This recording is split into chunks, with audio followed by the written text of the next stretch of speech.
Switching gears. Mastering the art of transitioning between formal and informal English. Hello, language learners. Today we are diving deep into an exciting aspect of conversational English: adjusting tone and style. Specifically, we're going to learn about transitioning between formal and informal language. This skill is essential in adapting to various communication scenarios and will immensely improve your English fluency. Let's get started. First things first, let's understand what formal and informal language entails. Formal language is used in more serious contexts like professional settings, academic writing, or when you're communicating with someone superior to you in rank.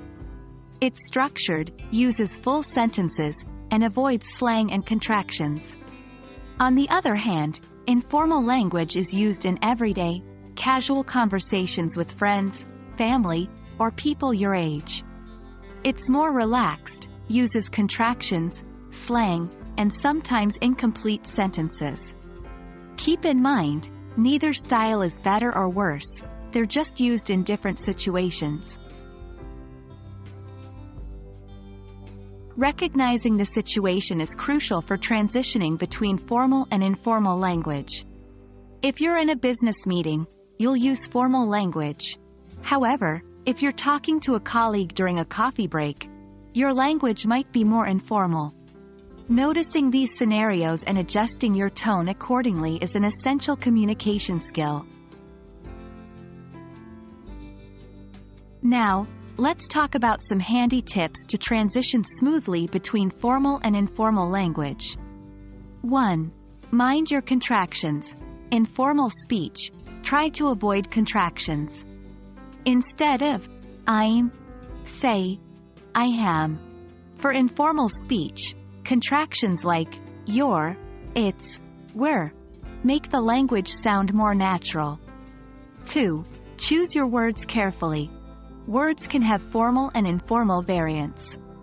For instance, request is formal while ask is informal. Purchase is formal, while buy is informal. 3. Sentence structure matters. Formal English tends to use more complex sentences, while informal English uses simpler, shorter sentences. 4. Consider idioms and slang. These are generally more suitable for informal language.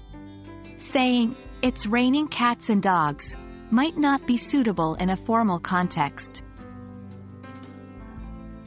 Remember, the goal is not to switch entirely from one style to the other but to adjust based on the situation and who you're talking to.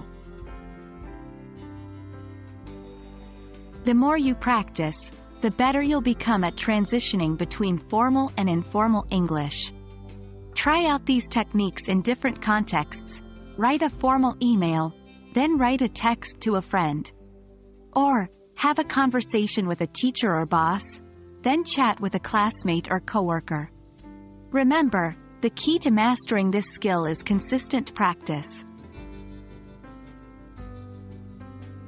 And that's a wrap for today's lesson. I hope this video has been helpful in understanding the nuances of transitioning between formal and informal language in English. Remember, communication isn't one size fits all. Being able to adjust your language style based on the context is a valuable skill. Keep practicing, and I'm sure you'll master it in no time. Until next time, happy learning!